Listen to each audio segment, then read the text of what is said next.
Hi there, welcome to another SolidWorks how-to video. This video is going to go over the basics of getting our models into drawings, getting them set up, dimensioned, get some information, basic information there in the title block, things like that, so that we can take our CAD part, which is perfect, right? We've given it dimensions, and those dimensions are spot on. But once we machine things, there's no such thing as a perfect machine, right? And that's why tolerancing exists so that we can allow for some variation in the physical world, but still get parts that function the way that we need them to. So to get started with our drawings, I'm going to go ahead and create the new part that I want to put into a drawing. So I've got SolidWorks open. We'll just click new part, give it a moment for everything to sort of get situated here.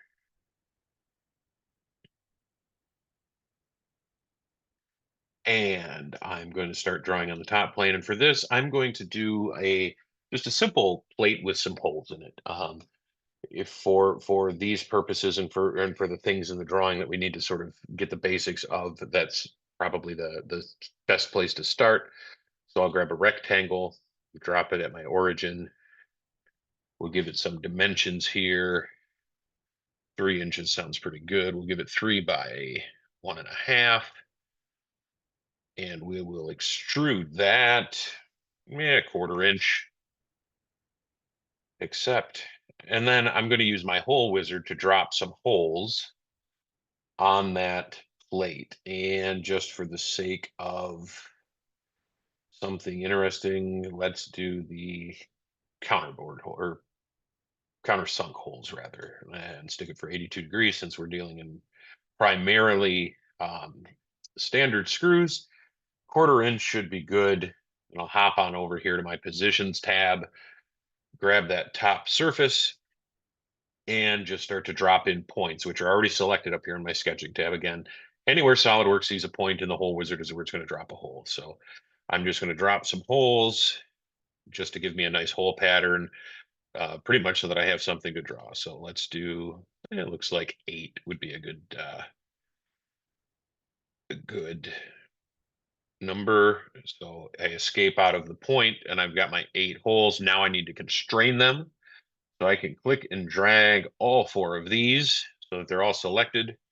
I can add a vertical constraint that makes sure they're locked in the same line vertically. I can do the same thing, click and drag a selection box around these left 4, constrain them vertically to each other.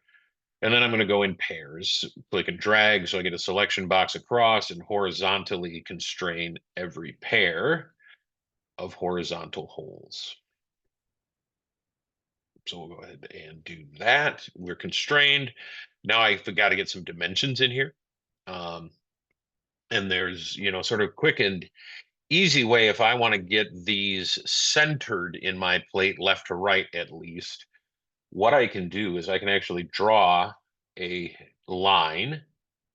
And remember, once I highlight, I get it sort of a center point on all my edges. If I came over here and left my cursor, I'd get a center point that I can, constrain to. I'm going to go top to bottom, and I'm going to make sure that this line is for construction over on the left so that it doesn't show up in my final part. And then I'm going to draw a line between these top 2 center points of these holes and make sure that that line is also construction. And now, in order to make sure that these are always centered left to right on my plate, I can click that line and the vertical line, and I take that back, not the line. I need the midpoint of this horizontal line. So when I light it up and get that orange midpoint, select that and the vertical line and give it a coincident constraint. Now, I can still move these because I haven't dimensioned them, but no matter what I do, notice that both sides move in and out. So they'll be equal distant um, from each other, from that center line, at least at all times. Now I can add a smart dimension, and that looks pretty good, I think, without doing the math of what actually centered is on an 1.5 inch thickness. That looks pretty good. I can now come in here and I could do the same thing for these, which is actually not a bad idea for the vertical spacing, to do sort of the same trick if I grab a line and add the center point, constrain it to the center point of one of my sides and go the other way, again, set that for construction, those two holes go away. Now I can do a line between this first set of holes, and I'm going to do the other line for the top and bottom set on the other side, just to keep things clean, because otherwise these two lines would overlap. So again, construction and construction, and I'm going to grab the center point of this line, make it coincident with this center line of the plate. That way, again, if I drag, they move up and down. They're equally spaced from that center line. And now if I do the same for this line, grab that center point and the line, I can coincident, and we will be equally spaced. So both pairs now are equally spaced. I can now start to go about adding a height, or a distance rather. So smart dimension between my two holes, 75, 3/4 of an inch doesn't look too terrible. And I'm just going to go ahead and add 3/4 of an inch here. And notice the top moved apart too, because they have to be the same distance from this center line as the bottom pair. So we're now fully defined. Everything is black. Everything is locked down. I'm going to first double check, because I didn't when I started. I'm going to go back over here in my hole wizard to type of hole. And I just want to make sure that my end condition is through all, because I want those holes to go through the plate. So that's just a double check. It helps to double check that. SolidWorks tends to remember sort of the last things that we did. So if we were messing around with some other stuff, that may not be through all. For instance, if the last thing we did was blind hole, it may remember that. So just double check your end conditions. And of course, we can always go back in the model tree and modify the feature if we sort of screwed up and didn't double check. But it's through. That's what I want. I'm going to accept. And now I've got my holes through my plate.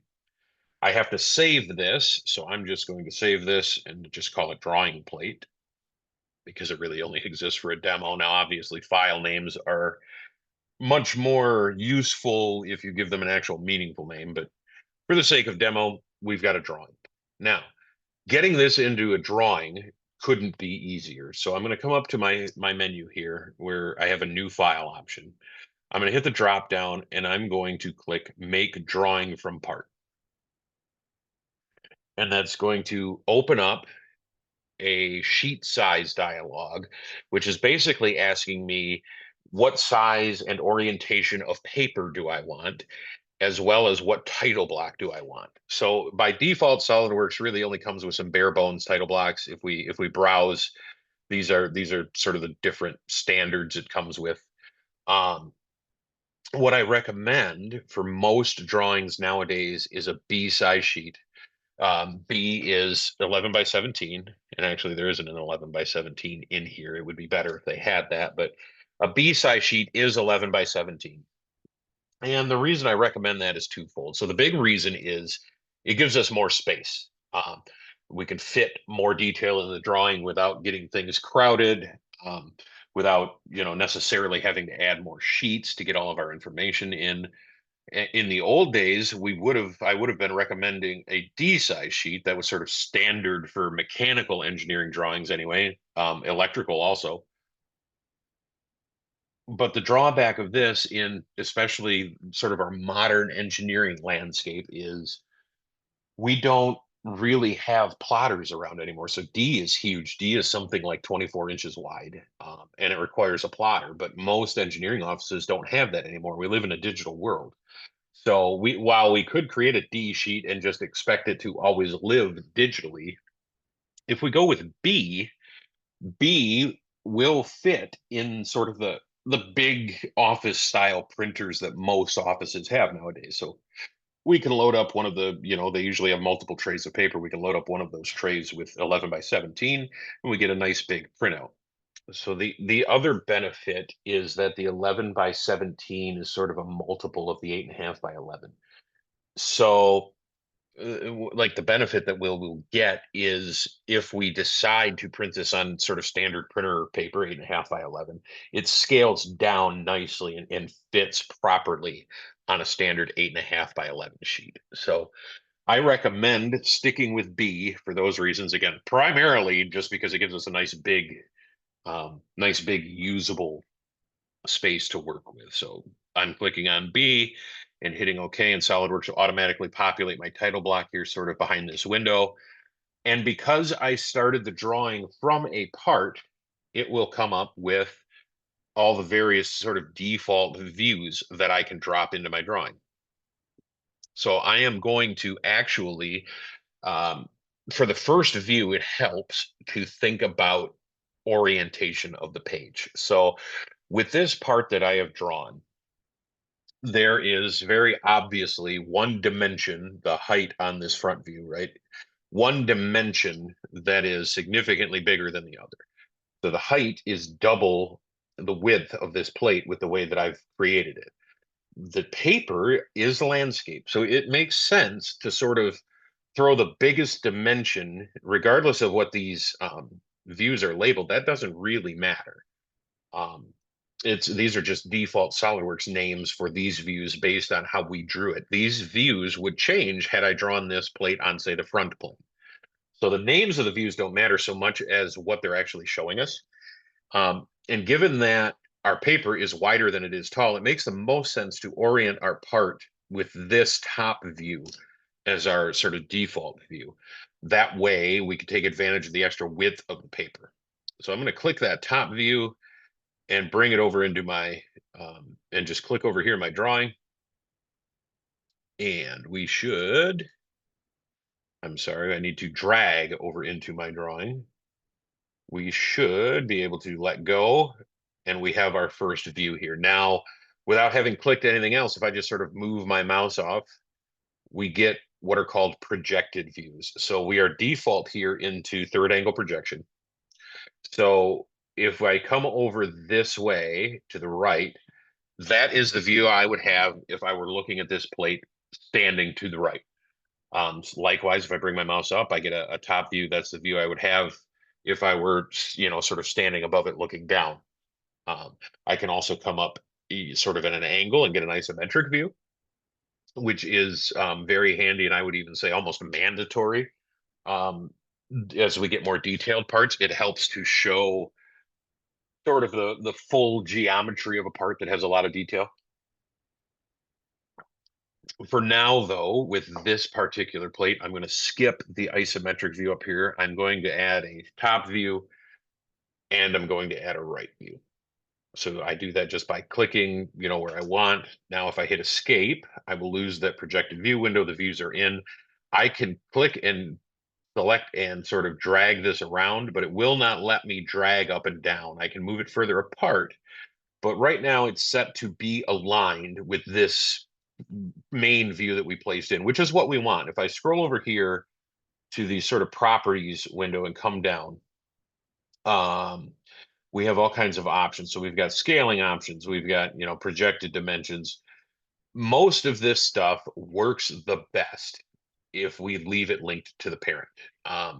And we can break that. I can right click, and there is an option, and I don't break them often. So this is me in real time fumbling to find it. But there is an option to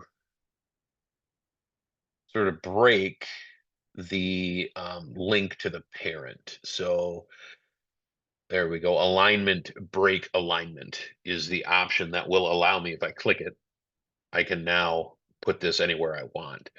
In our three views, or a three main or more, there can be, 9, 10 main views, depending on how detailed our part is. We usually don't want to break that alignment. Like I said, it's so rare that I'm not even didn't even know where the option exactly was. So we want to leave this aligned. So I'm going to go ahead and delete that view and recreate it. And that's fairly simple. I'm going to select my main view. I'm going to come up to um, here where we've got some options here. And actually under drawing, I'm going to click projected view. and I now get back into that tool that allows me to drop views, sort of on all sides. So I'm going to go ahead and drop this in. Now, now these are through holes, so the back side of this plate really doesn't matter. But if I needed to, that would be also how I could get a back view. I can click now this side view. I can come back up to projected view on my drawing toolbar and come over to the right side of it and drop that in. And now I've got a back view as well. In this case, and we'll see in just a minute why we don't need to do that. But it is a thing that's available, especially again, if there was like a machined pocket in the back of this, we'd want to see that. We need to be able to dimension it, so we need to see it. So that's how we can add views based on what would be normally considered the three primary views. So I'm going to delete that since I don't need it. Plus, in this scaling, I don't have the space. I'm going to sort of drag this main view down to space things out a little bit, and then we can get to dimensioning. So generally speaking, there are a lot of rules for dimensioning. A lot of them are very simple and easy to understand. Then we get into advanced topics like geometric dimensioning and tolerancing, which is hard for anybody to remember without a reference. So the underlying sort of rule that I try to pass along is when we're dimensioning these things, the best thing that we can do is to put in enough dimensions to show exactly what is happening and no more. If we over dimension, we could run into a problem where, for instance, if I come up to, so the first sort of dimension, if I come up to annotation, I have a smart dimension, which is what we've been using in our sketches, which is our primary dimensioning tool here as well. So if I just smart dimension and say, grab this top edge and this bottom edge, and that's now my thickness, and I can click over here and drop it on the side. And if I do the same dimension here, SolidWorks will allow this, right? So I've now dimensioned a 1/4 inch in two places. But when we finish this drawing, we will end up with, um, somebody's going to be machining this. And in these dimensions, both of these 1/4 inches have a tolerance. So it could lead to confusion on the machining end as to whether we are, um, we're targeting 1/4 inch here, 1/4 inch here. The machine shop could have questions. So each dimension, as a rule of thumb, we only want to include one. So I'm going to delete that one and just leave the one thickness. So I've got my thickness defined here. I can smart dimension again for the width of the plate, or the length rather of the plate, and drop that above, just because the less clutter I can put between these views, the better. Some things will end up in between views, and that's perfectly fine. But for now, I've got the space, so I might as well put it up where there's, not between the views. I can do the same thing for sort of the height of the plate, right? So now my thickness, my height, and my width are in there and dimensioned. So now what, right? I've got a bunch of holes I have to dimension. And there's a couple of different ways to do that. So smart dimension here is always an option.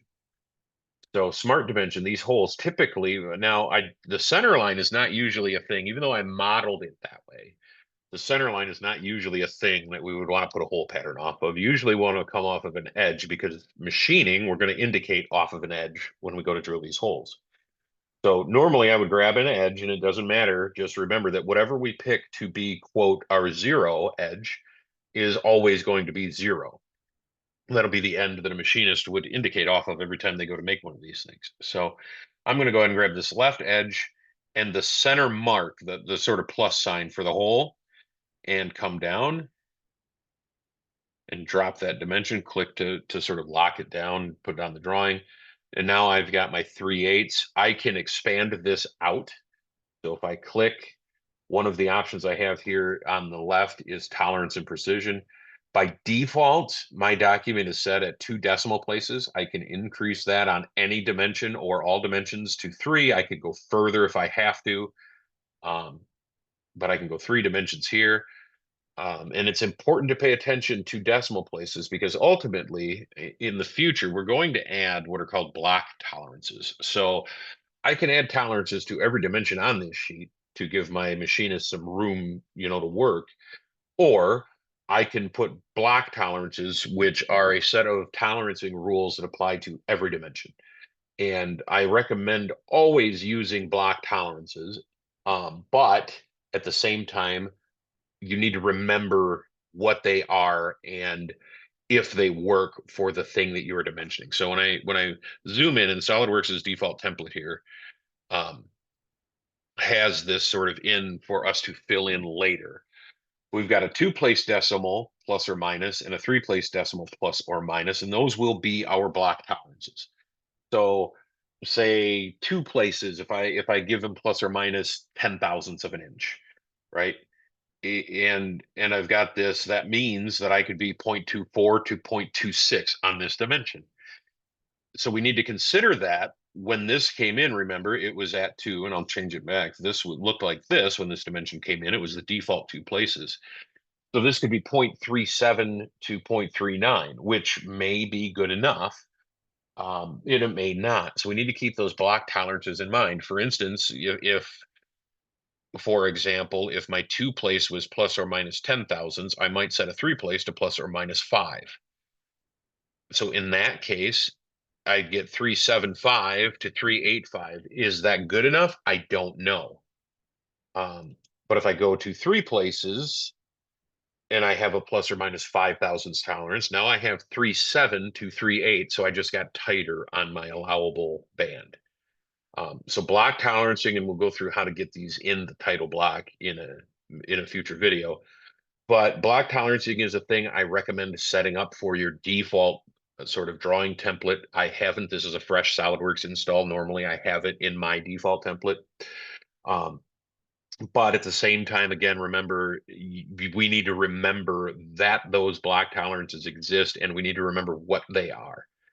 So for instance, if the block tolerancing wasn't good enough for this 375, in the properties over here on the left, I can add tolerances to a specific dimension. And the way I would do that is here under tolerance or precision. I have all kinds of options for different tolerance schemes for this dimension. So a basic tolerance is just a basic plus minus. And I can, change dimensions on that. If I go bilateral, right? So basic is going to give me the little square around it, and that's in reference again back to my it's just a note to a machinist, excuse me, rather, a note to my machinist, to reference the block. That's sort of what the box means. Look at the block. Bilateral allows me to define my own tolerances on this very specific dimension. So in this case, let's say that 375 is the absolute minimum it can be, but I can allow more above. So say 375 is the smallest I would ever possibly want this to be, but I can go bigger. I'm going to first increase the number of decimal places to 3. And on the plus side, I would change this number to say 10 thousandths and hit enter. And my dimension pops up. It's now plus 10 thousandths minus 0. So 375 to 385. So I can do that per dimension change. And there are other schemes. So that's bilateral. There are symmetric. So if it's a straight plus or minus, that is different than my title block. Say I have a dimension. The thing that I use this most for is say that I have a dimension that truly doesn't matter. Like I want to put 375 on here so that my machinist knows I'm talking about 3/8 of an inch, but 375 doesn't really matter if it's plus or minus 5 thousandths. It could be plus or minus 20 thousandths for all I care. So that's where symmetric would come in handy. I could tell him plus or minus 20. That tells him on this particular dimension, he can basically ignore the block tolerances and use what I've defined here. So all kinds of min, max, there are all kinds of different tolerancing schemes that we can apply per dimension. Then for dimensioning sort of, the next hole, it's a difficult thing. It requires practice and sort of thinking about how these parts go together while we're designing them to sort of determine what type of dimensioning scheme to use. So I'm going to stick right now with smart dimensions, and I'm going to add dimensions between this whole center mark and this whole center mark, and sort of bring that down. And SolidWorks does a pretty good job of trying to snap them into place so your dimensions stay nice and pretty and aligned. I'm going to do the same thing. My dimensioning tool is still selected right next to my cursor. So I can select this center mark and this center mark. Maybe not. Get out. Let's go back into smart dimension because it wants an angle. So there we go. And we'll drop this in. And I'm going to escape out again and smart dimension and do it for the final hole. Smart dimension. There we go. Final hole. And occasionally it depends sometimes in these drawings exactly where you click. That's one of the drawbacks of a smart dimension. SolidWorks tries to assume what you're trying to dimension. So depending on where exactly on those plus signs I clicked, it was trying to define an angle, which, it doesn't matter what the angle is, right?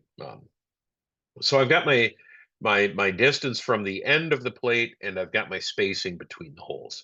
This is one way to dimension a hole pattern. This way has drawbacks.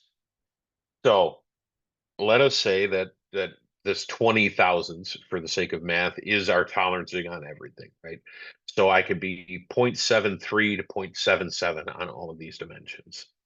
Let's say that all of them are maximum, right? So this is 0.77 apart. When I get the part from the machine shop, I measure it. This is 0.77 center to center. This one is 0.77 center to center. Now, suddenly, these two, like this hole and this first hole, are now suddenly 40 thousandths further apart than what I wanted, and not 20 thousandths further apart than what I actually wanted.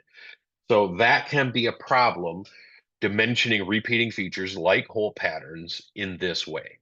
And we call it tolerance stack up. Our tolerance, every time we do this, we get another possible 20 thousandths of variation. So by the very end, now I could be 60 thousandths further apart from this first hole than what I intended to be. So one of the ways that we control that is that we very, very, very rarely stack dimensions like this. So I'm going to go ahead and select all of these and delete them. SolidWorks, so smart dimension is one option, and it's good for most dimensions in a drawing.